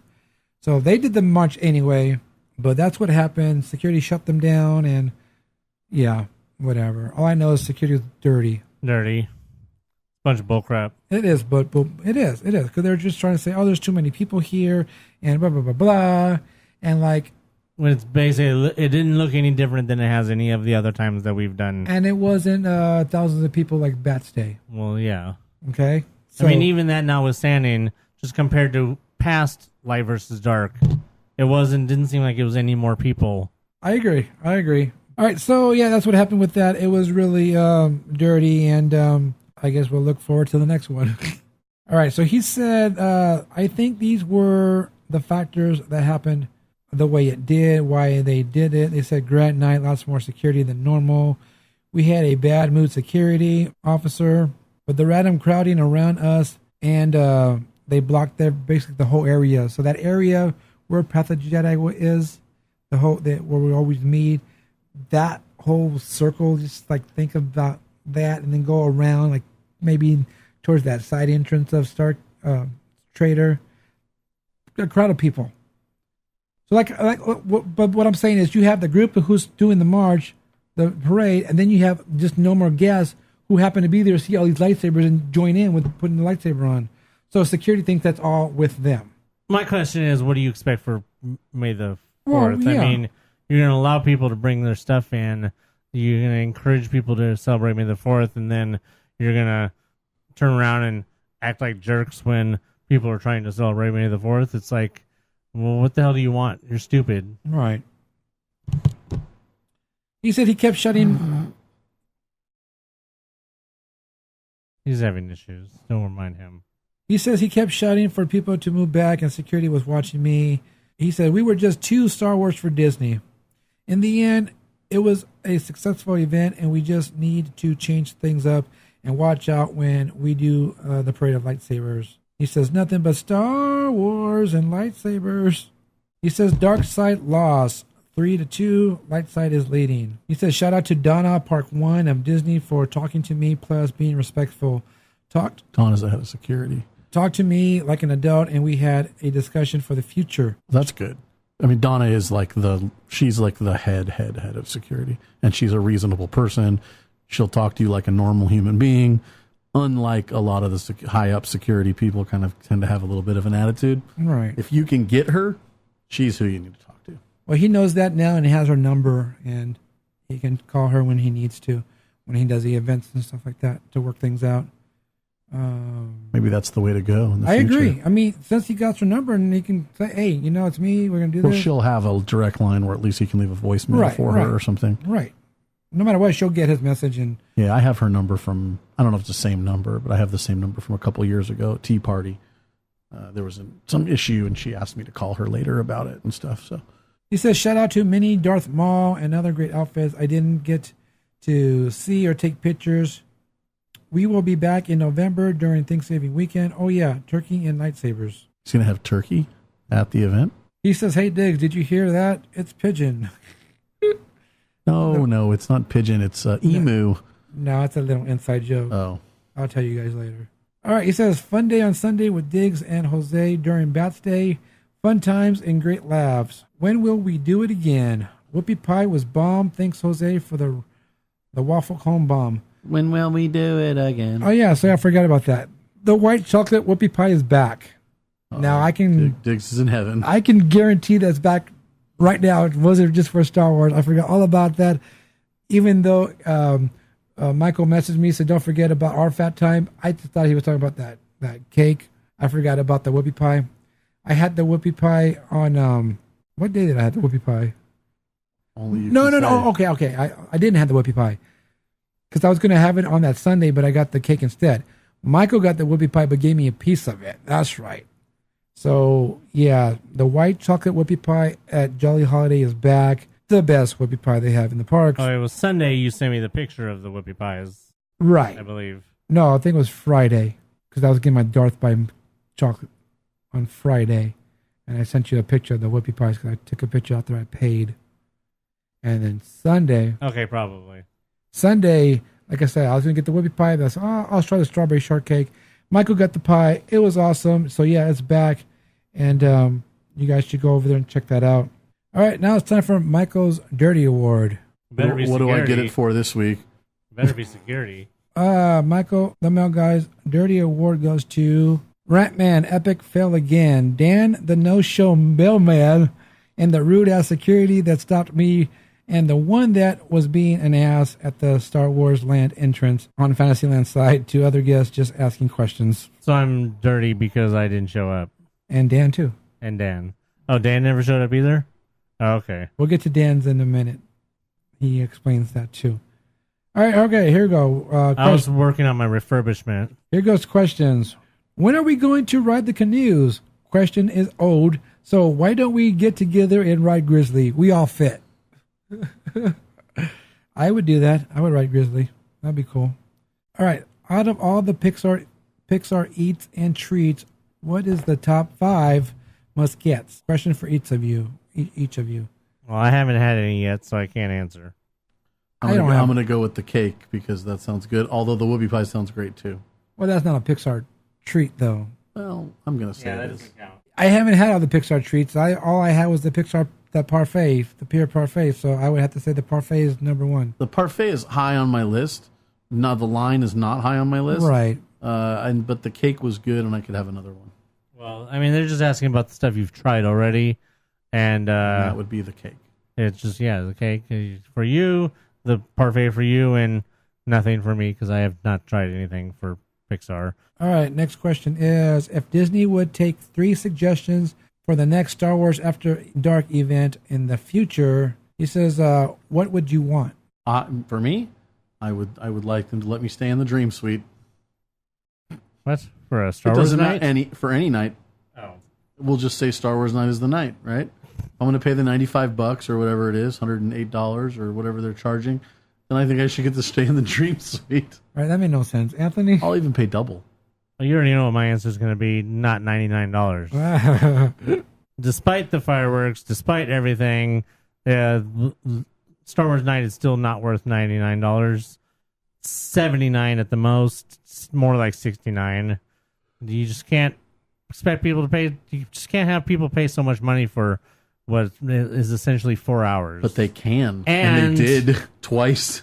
Well, and it's proven by the fact that we haven't heard anything about tonight selling out. They did them too close together, yeah. They should just do them periodically. They should do it used to be AP event once a quarter, right? Well, yeah. And now it's private event once a quarter. Now we don't get anything AP. Basically, you get a discount on the private event. Basically, AP's what? No, there's no discount. On Star Wars Night, there was there was no discount. No, oh, they just got first crack? You just got first crack on the first one. That was it. Same with the throwback night. You got first crack. That was it. No discount. As opposed to, and I don't know if I mentioned this, that for the Jurassic Park event, APs did get a discount. Cool. Well, yeah, but Universal has to do shit. Otherwise, no one goes. I guess. I don't know what I would want. Maybe have the fireworks later than it was. Why? Because it's a later event. No, not that, because regular guests got to see them. Oh, really? How long does it take to clear out a park? What time was the fireworks? That's a better question. 9:45. Yeah, that's not enough time. I will say that I've tried to stay in the park for Halloween fireworks before, and it's difficult. It's not easy.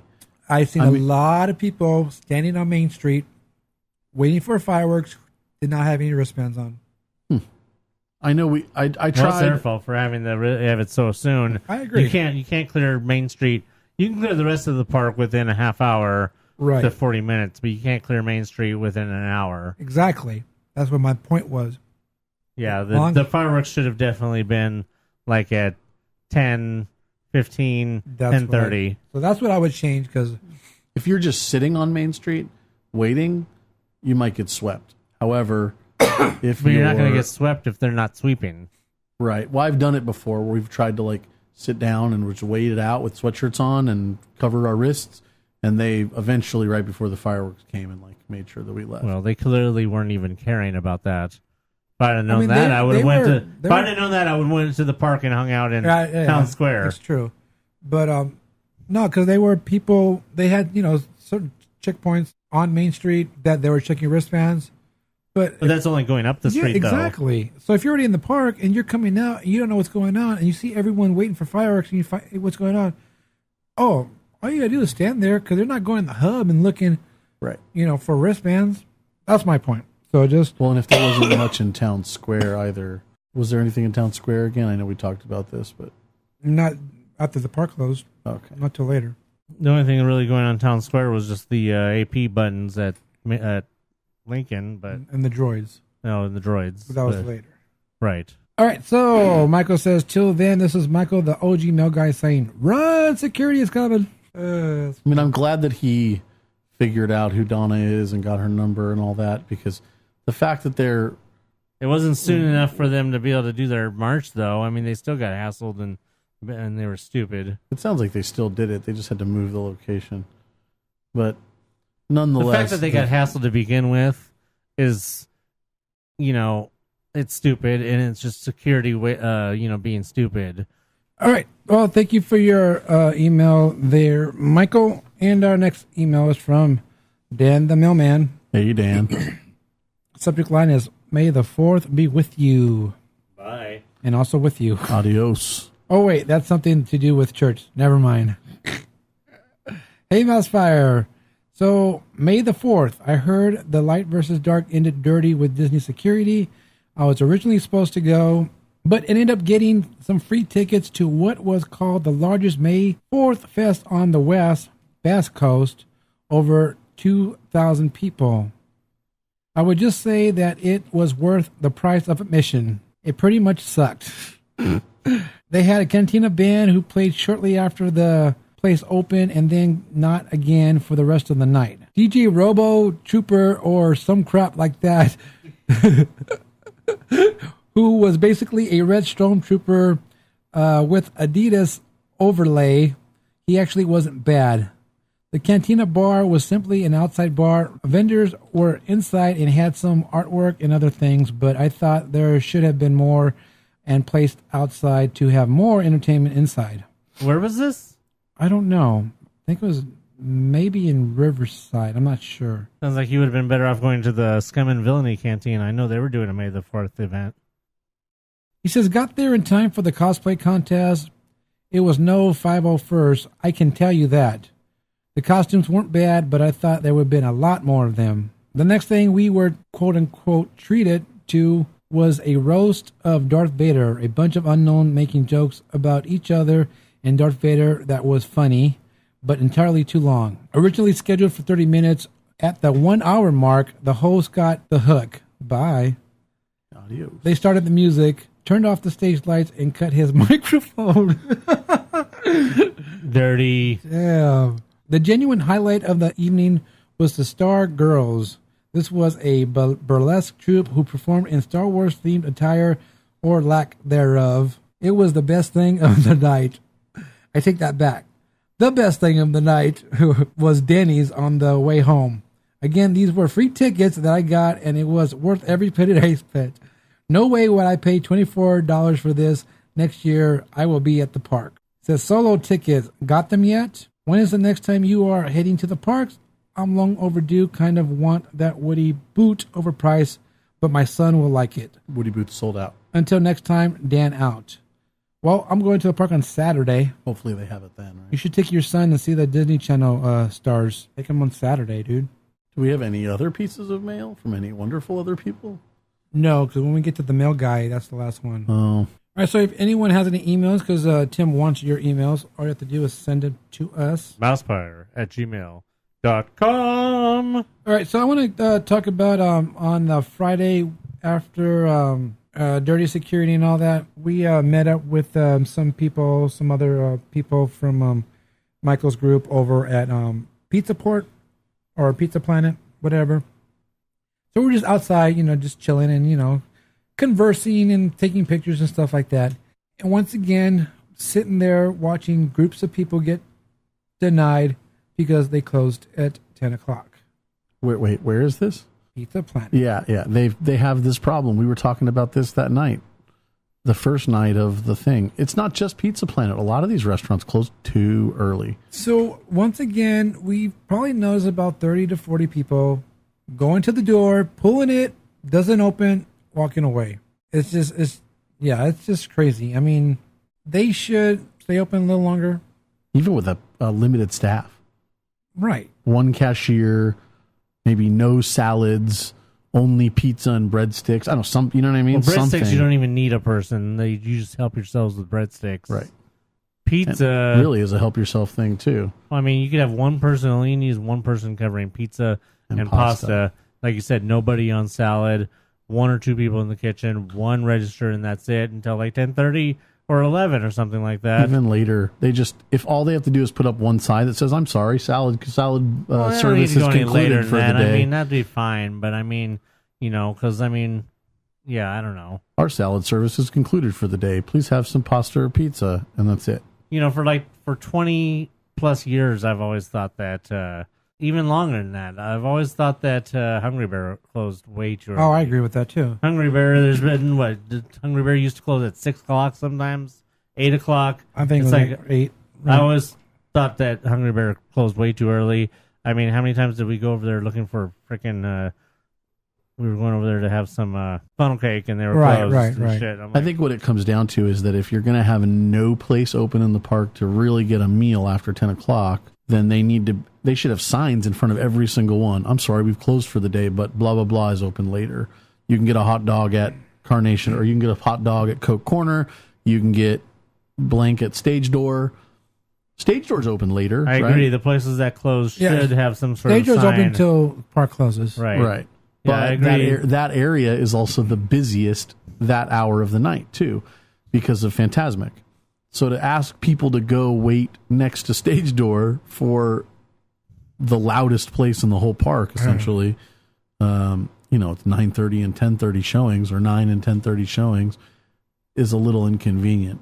But they should have something. Whereas it'd be much better if people would be able to, especially now that they've expanded the seating and everything over there at Hungry Bear. It'd be way better if they just kept Hungry Bear open until like 10 o'clock. If not Hungry Bear, then the Tomorrowland Terrace. If not the Tomorrowland Terrace, then the Pizza Planet. But the Hungry Bear makes sense to close early because of where it's at. And It does, but then it also doesn't make sense to have funnel cake there if you're going to have it closed early, because funnel cake is a dessert and people but you don't go looking for funnel cake until late. But you go to Stage Door for that. Well, I mean, but they have different funnel cake. I know, but I'm just saying, you want a funnel cake, you go to Stage Door. And then I'm like, don't have funnel cake there then.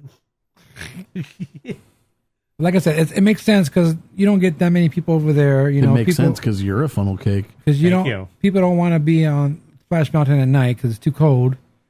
So, but when you have Pizza Planet, But yeah, we've gone over to Pooh Corner, and there's a big old long line for sweets and Goofy Glaciers. Of course.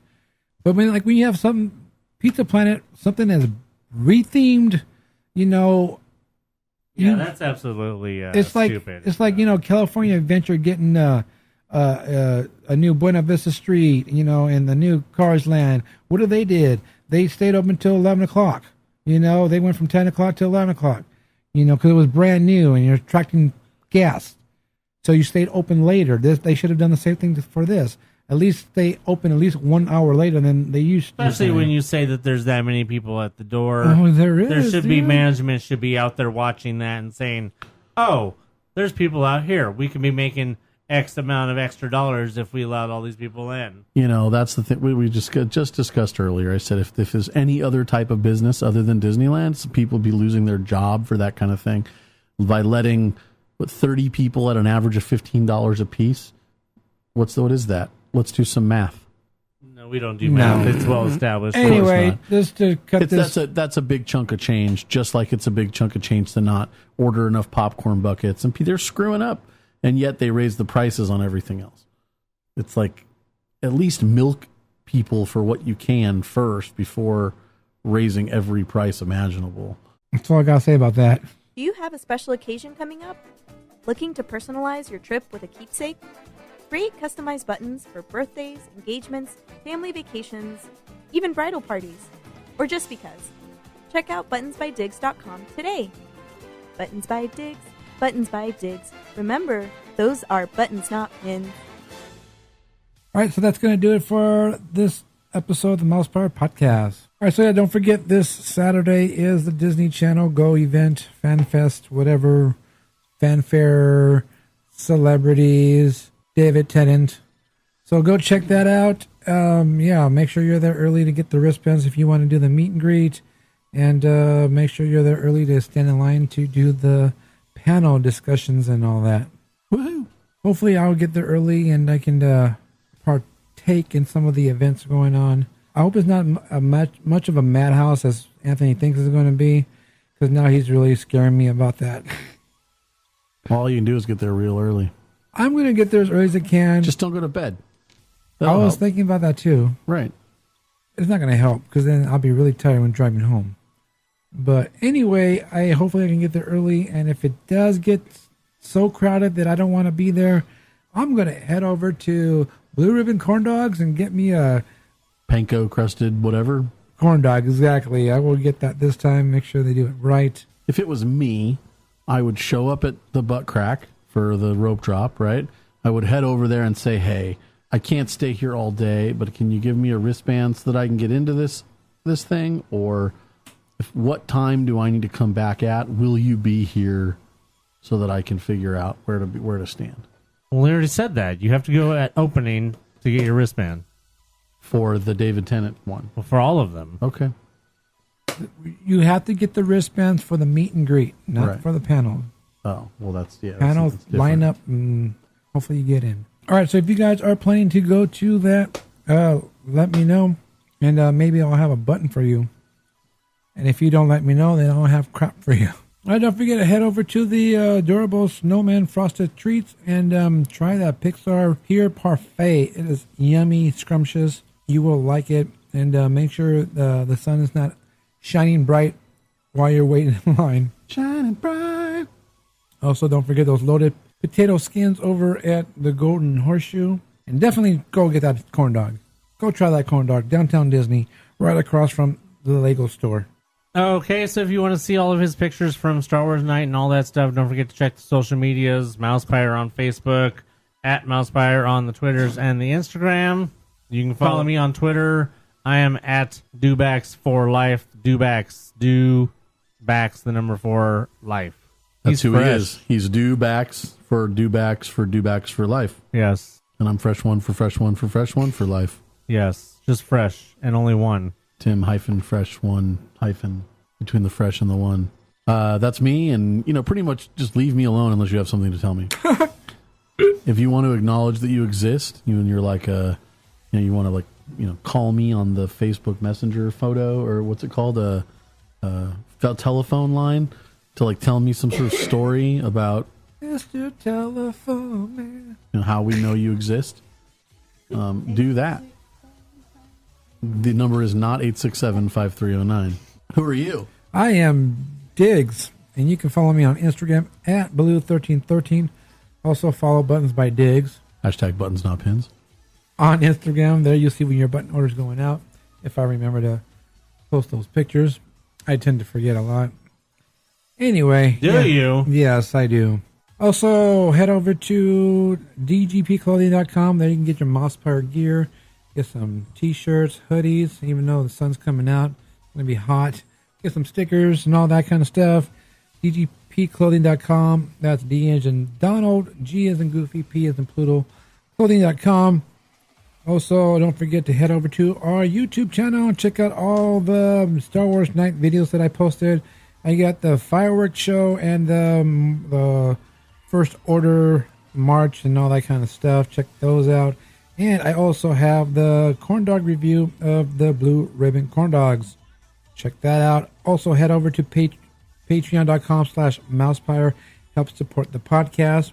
And real quick, a big shout out to Tim the Tech, who helped me with the corn dog review video on YouTube. And all I did was basically I put my videos in Dropbox and sent it to him that way. And he did the rest. So thank you, Tim the Tech. Really appreciate that.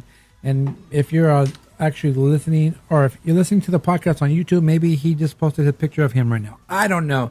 He does crazy things. So yeah, definitely check out the podcast on YouTube, because he gets silly with graphics and things like that. Ooh. And until next time, remember, you better hope that you didn't snooze on Star Wars Night, because it may end up being Star Wars Celebration Light. So for Red Fox, Helen Reddy, and Simply Red, I'm Anthony. I'm Tim. I'm Diggs. Bye.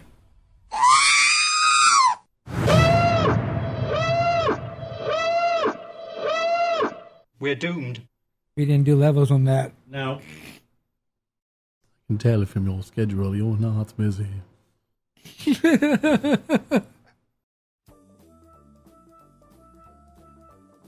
This podcast is intended for entertainment and informational purposes only. Audio, sound bites, and other clips are property of their copyright holders. All original stuff is ours and property of MousePIRE.com. You want to see it? You need to wipe your hands before you touch my figure. Whoa. Grab it. Thank you. It was good, pretty good length. It looks like you just took a painful shit. Oh, I hit my knee on the bed frame. Ow. Check, baby. 1, 2, 3, 4. Sure. Yeah. It's a weirdo.